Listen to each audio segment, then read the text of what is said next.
Hello everyone, welcome to the class. I am Priyanka दैया. Last video में हमने units और फंडामेंटल यूनिट्स को डिस्क्राइब किया था, उनको एक्सप्लेन किया था. तो आज हम अपने इस वीडियो में उसी को फर्दर एक्सप्लेन करेंगे. मेजरमेंट ऑफ लेंथ हमने वहाँ पे किया था कि जो फंडामेंटल यूनिट्स हैं, मैंने वहाँ बताया था आप लोगों को कि एसआई सिस्टम जो बनाया गया था, इंटरनेशनल सिस्टम ऑफ यूनिट्स, उसके अंदर हमने 7 फंडामेंटल यूनिट्स को रीड किया.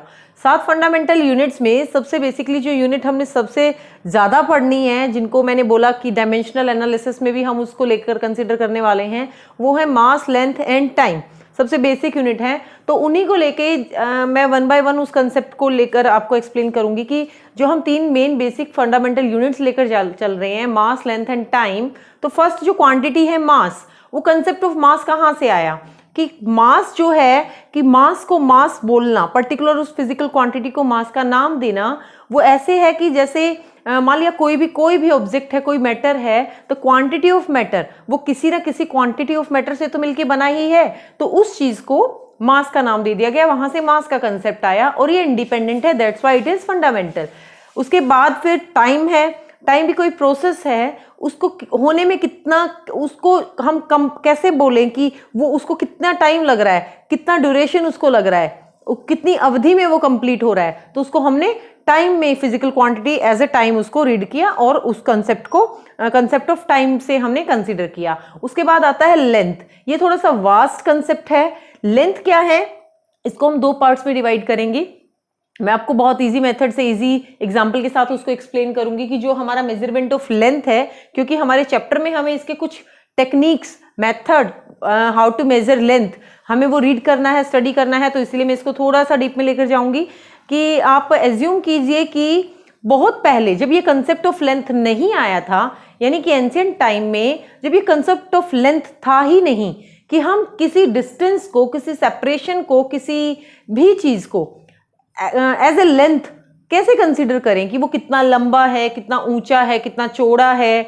मान लिया कोई फील्ड है, कोई खेत है, तो उस टाइम पे अगर कोई तरीका नहीं था, कोई जरिया नहीं था, कोई इंस्ट्रूमेंट नहीं था कि ये लेंथ है, इतना है, तो उसको हम कैसे मेजर करते थे. तो क्या प्रॉब्लम फेस हुई, कैसे उनको रिज्यूम किया और फिर ये कंसेप्ट ऑफ लेंथ कहाँ से आया, कैसे. तो उस टाइम पे हम क्या करते थे कि जब हमने यूनिट को एक्सप्लेन किया था, यूनिट को जब डिफाइन किया था, तो हमने वहां पे एक वर्ड यूज किया था, रेफरेंस स्टैंडर्ड.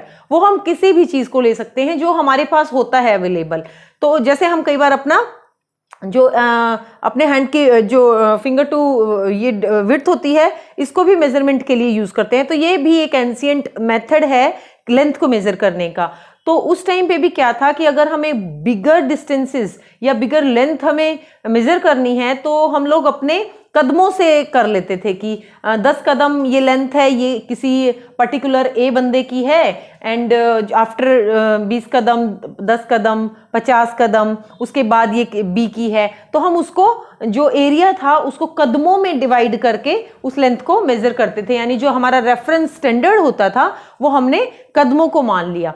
लेकिन आप ये सोचिए कि अगर मैंने मेजर किया तो जो मेरे कदम हैं उनमें कुछ और डिस्टेंस कवर होगी. अब किसी के कदम लंबे हो सकते हैं, किसी के छोटे हो सकते हैं, तो वो प्रॉपर एक्यूरेट जो मेजरमेंट है वो नहीं आएगा. लेकिन ऐसा होता था. उसके बाद जब जैसे जैसे डेवलपमेंट हुआ और जब कंसेप्ट ऑफ लेंथ हमारे सामने आया, तो फिर बहुत सारे मेथड्स आए कि हम लेंथ को पर्टिकुलर एसआई जो हमारा सिस्टम है, इंटरनेशनल सिस्टम, एक्सेप्ट किया कि एक पर्टिकुलर एक लेंथ को मीटर में कन्वर्ट किया गया. जो हमने पढ़ा था कि हमारा जो स्टैंडर्ड इंटरनेशनल सिस्टम है, उसमें हमारी जो लेंथ की यूनिट है उसको हमने मीटर माना है.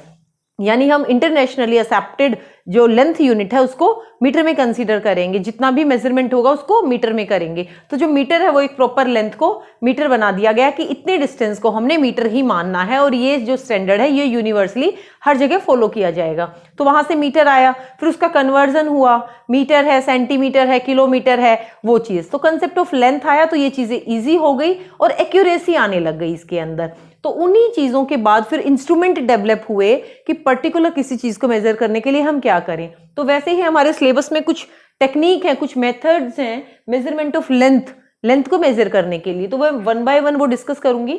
फर्स्ट जो है वो है मीटर स्केल. आप लोग सिंपली जानते हैं, लैबोरेटरी में भी देखा होगा आपने, एक मीटर स्केल होता है, उससे हम कोई भी डिस्टेंस को मेजर कर सकते हैं.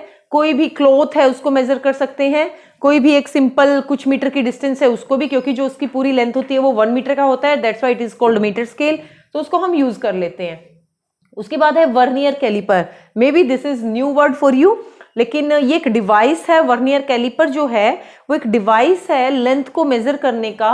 और लेंथ किस टाइप का लेंथ, आप ये सोच सकते हैं कि जैसे मान लिया मेरे पास कोई सिलेंड्रिकल ऑब्जेक्ट है, सिलेंड्रिकल ऑब्जेक्ट है या कोई सिलेंड्रिकल जार है और कोई ग्लास है, अब मुझे उसका रेडियस करना है, कोई पाइप जैसा ऑब्जेक्ट है, मुझे उसका रेडियस फाइंड आउट करना है, तो मैं क्या करूंगी, या कोई भी इस टाइप का ऑब्जेक्ट जो सिलेंड्रिकल शेप में है, आप ऐसे एज्यूम कर सकते हैं ये कि मान लिया कोई सिलेंड्रिकल शेप का कोई ऑब्जेक्ट है और मुझे इसकी ये ऐसे, ये इसका इंटरनल पार्ट हुआ, इसकी कुछ विड्थ है, तो इसका मुझे रेडियस फाइंड आउट करना है और वो बहुत थिन है। इसमें हम ना एक वर्ड एक पर्टिकुलर ऑब्जेक्ट यूज करते हैं, उसको हम कैपिलरी बोलते हैं। कैपिलरी हम फर्दर आगे चैप्टर में एक्सप्लेन करेंगे, इस चैप्टर में नहीं, काफी प्रॉपर्टीज ऑफ मैटर में हमें इसको पूरा डिटेल में पढ़ना है। ये एक वर्ड है कैपिलरी ट्यूब, एक ऑब्जेक्ट होता है, ट्यूब होती है ये किस टाइप की होती है, आप ऐसे सोचिए जैसे हमारा पेन का रिफिल होता है उतना थिन होता है ये, उससे भी ज्यादा थिन, मतलब उसका जो लेंथ है, लॉन्ग लेंथ ये लंबा होता है, लेकिन जो उसका रेडियाई है वो बहुत ज्यादा कम होता है। तो हमें अगर उसका मैं बोलूं कि हमें उसका रेडियस मेजर करना है, तो हम how to calculate the radius, तो उसके लिए हमें वर्नियर कैलिपर जैसे इंस्ट्रूमेंट की जरूरत पड़ती है। उसमें आप अपने एक्सपेरिमेंट में जो लैब मैनुअल है उसमें भी आप करेंगे इसको, कई तरीके से इसके एक्सपेरिमेंट यूज करेंगे इसको। तो ये जो डिवाइस होती है ये उसको यूज करने के लिए काम आती है कि हमें इस टाइप की जो चीजें हैं उनका हम रेडियाई कैसे निकालें, जो बहुत ज्यादा थिन है या थिकनेस किसी चीज की मुझे निकालनी है, तब हम इनको यूज करते हैं। और उसके बाद आता है फिर स्क्रू गोज। अच्छा, इसमें जो क्या है ना, मीटर स्केल है, जो मीटर स्केल था आपने मान लिया कि 1 मीटर या उससे अबव जो भी लेंथ है आपने मीटर स्केल के थ्रू उनको मेजर कर लिया, लंबी से लंबी लेंथ। लेकिन जो वर्नियर कैलिपर है, अगर मान लिया आपको बहुत 1 मीटर से कम करना है, बहुत माइन्यूट चीजें करनी है, जो आप 15 सेंटीमीटर का एक जो सिंपल स्केल आप लोग यूज करते हो, छोटे वाला स्केल, वो कर सकते हो, उससे भी कम। उसमें भी कहां से कहां तक हमारा मेजरमेंट जाता है, 1 मिलीमीटर से 15 सेंटीमीटर तक, इतना चला जाता है। अब उसमें मिनिमम वैल्यू क्या हुई, 1 मिलीमीटर। अब मान लिया कुछ चीजें ऐसी हैं जो इससे भी कम डिस्टेंस या लेंथ को कवर करती हैं, तो उसको कैसे करेंगे, how to measure that kind of object having radii less than 1 millimetre. तो उनके लिए हम वर्नियर कैलिपर जैसे इंस्ट्रूमेंट को का सहारा लेते हैं, उनके लिए हम इनको यूज करते हैं। ओके, उसके बाद आता है स्क्रू गोज। स्क्रू गोज भी वैसा ही टाइप का है, वर्नियर कैलिपर जैसा ही एक इंस्ट्रूमेंट है, लेकिन इसमें आपको जो चेंज है वो क्या मिलेगा कि मैंने बोला इसमें आपको सिलेंड्रिकल ऑब्जेक्ट्स हैं, इस टाइप की चीजें हैं कि आपको आउटर रेडियाई, इनर रेडियाई, फिर आउटर माइनस इनर, आपको इनर रेडियाई मिल जाएगी, या किसी चीज की एक ग्लास है उसको मैंने आउटर, ये जैसे इस टाइप का ऑब्जेक्ट है, मैंने आउटर रेडियाई ली, इनर रेडियाई ली, उसके बाद उसका थिकनेस मैंने बता दिया, जैसे कोई ग्लास शेप होता है, या जैसे ये भी था इस टाइप से, अगर उसका ग्लास का कोई थिकनेस है थोड़ा सा भी, तो हम क्या करते हैं वर्नियर कैलिपर की हेल्प से, पहले उसको बाहर स्टक करते हैं, आउटर रेडियाई निकालते हैं, फिर उसको अंदर की तरफ भी उसमें फैसिलिटी होती है, अंदर की तरफ भी हम उसको स्टक करते हैं इस वाले पार्ट में, यहाँ पर, तो हमें आउटर रेडियाई मिलती है, इनर रेडियाई मिलती है, और आउटर माइनस इनर को करके हम उसको थिकनेस बता सकते हैं कि जो उसकी थिकनेस थी ग्लास की या सिलेंड्रिकल ऑब्जेक्ट की वो क्या थी, तो वो हमारा निकल के आता है। अब ये तो था इस टाइप के ऑब्जेक्ट्स में। अब बहुत सारी चीजें ऐसी होती हैं, बहुत ज्यादा थिन वायर है आपके पास, जो बिल्कुल you can assume like a thin copper wire, iron wire, इस टाइप के जो ऑब्जेक्ट्स हैं उनको कैसे मेजर करेंगे, how to measure radius of that kind of objects which are similar to wire.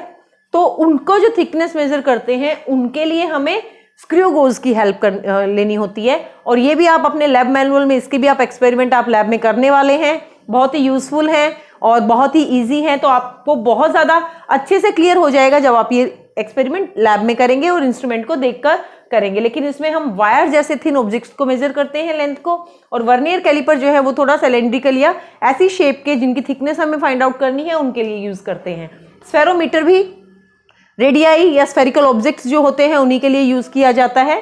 तो ये हैं हमारे direct methods for measuring length. तो इनको तो हम यूज करते ही करते हैं। फिर आपको इसी चैप्टर में आगे जाकर इनके बाद आपको कुछ चीजें मिलेंगी, जैसे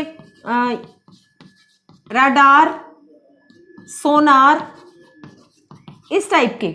इनकी जो फुल फॉर्म है आप लोग जानते होंगे। ये क्या होता है, रडार की फुल फॉर्म क्या होती है, radio detection and ranging, sound navigation and ranging. Echo आप लोगों को पता है, इको से हम फाइंड आउट कर लेते हैं कि कोई हिल है, दो हिल्स हैं, उनके बीच में कितना डिस्टेंस है। ये जो ओल्ड टेक्निक्स है इनको हम यूज करते हैं लेंथ को मेजरमेंट, डिस्टेंस क्योंकि डिस्टेंस में इसलिए यूज कर रही हूँ, डिस्टेंस भी एक डिस्टेंस अपने आप में एक क्वांटिटी नहीं है, वो किस क्वांटिटी के अंडर में आती है, लेंथ के अंडर में। तो इसीलिए हमें कोई भी टाइप की डिस्टेंस अगर मेजर करनी है तो हम लेंथ की ही बात करेंगे। तो जो रडार, सोनार और इको, ये सब हम कंसेप्ट यूज करते हैं, इनको भी हम यूज करते हैं लेंथ के मेजरमेंट के लिए। तो इनमें क्या करते हैं, रडार और इन सब में क्या होता है कि जो वेव्स होती हैं वो मूव करती हैं। अब मान लिया सोनार है, हमें द बॉटम ऑफ हमें चाहिए, we have to calculate the distance, we have to calculate the depth of sea level. तो हम हाउ टू कैलकुलेट दैट, तो उसमें क्या है कि हम सोनार की हेल्प लेते हैं। ये जो इंस्ट्रूमेंट है ये कैसे हेल्प करता है कि ये वेव्स जनरेट करता है, साउंड जो वेव्स हैं वो मूव करती हैं, वो जाती हैं go up to the sea level. लेकिन आप उसमें एक चीज नोट किए, कोई चीज है वो यहाँ से, मान लिया हमारा ये अपर लेवल है एंड ये लोअर लेवल है, यहाँ तक ये अपर लेवल है, ये लोअर लेवल है, हमें डेप्थ नोट करनी है। तो हम इसमें क्या करेंगे कि अपर लेवल से साउंड वेव यहाँ से मूव की, उनकी स्पीड हमें पता है कि साउंड वेव की वाटर में क्या वेलोसिटी है, तो वो मूव करके जाएंगी, फिर वो वापस आएंगी। हमें पता है कि ये इतनी वेलोसिटी के साथ इतने टाइम में वापस आ गई। तो हमारे पास क्या हमें मिला, वेलोसिटी मिल गई और हमें टाइम पता चल गया कि इतनी वेलोसिटी के साथ साउंड वेव्स ने ट्रेवल करके इतना टाइम लिया। तो वो जो चीज है वो हमें डिस्टेंस बता देगी, S is equal to distance is equal to velocity into time. लेकिन आप ये देखिए कि वो डबल डिस्टेंस है, क्योंकि साउंड वेव गई है और वापस भी आई है, तो वो डबल है। तो उसके लिए हम क्या करते हैं, डिवाइडेड बाय 2, हमें हाफ लेना होता है, क्योंकि साउंड वेव जो गई है तो डेप्थ तो हमारी तभी निकल के आ जाएगी जब वो पहुंची है वहां तक, लेकिन हमें कब डिटेक्ट होती हैं, जब वो वापस आती हैं। तो ऐसे मेथड्स में जो रडार और सोनार और इको के जो ये टेक्निक हम यूज करते हैं to find out the length, उसमें हम फॉर्मूला यूज करते हैं।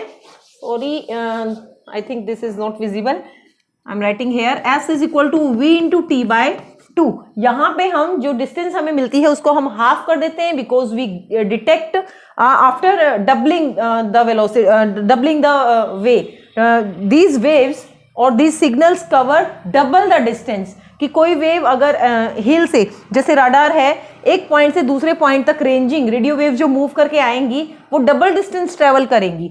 यहाँ से यहाँ जा रही है, हमें सिर्फ ये डिस्टेंस चाहिए, लेकिन हमें वो कब मिल रही हैं, जब वो जा रही हैं और वापस आ रही हैं, हमें तब मिल रही हैं। तो इसीलिए हम ऐसे केसेस में रडार, सोनार और इको, इन तीनों केसेस में हम क्या करते हैं कि उस जो हमें डिस्टेंस मिलती है वेलोसिटी और टाइम की हेल्प से, कि कितने टाइम में ये वेव जो है इस वेलोसिटी के साथ मूव करके आई हैं, तो उससे जो हमें डिस्टेंस की वैल्यू मिलती है, लेंथ की वैल्यू मिलती है, हम उसको हाफ कर देते हैं। इसके बाद ही हम नेक्स्ट फॉलो करेंगे parallax method, that is most important method. वो लॉन्ग डिस्टेंसेस को मेजर करने के लिए यूज किया जाता है। अगर आप लोगों को कोई भी डाउट है तो आप प्लीज नीचे इनबॉक्स में, हमारे कमेंट बॉक्स में शेयर कीजिए उस चीज को।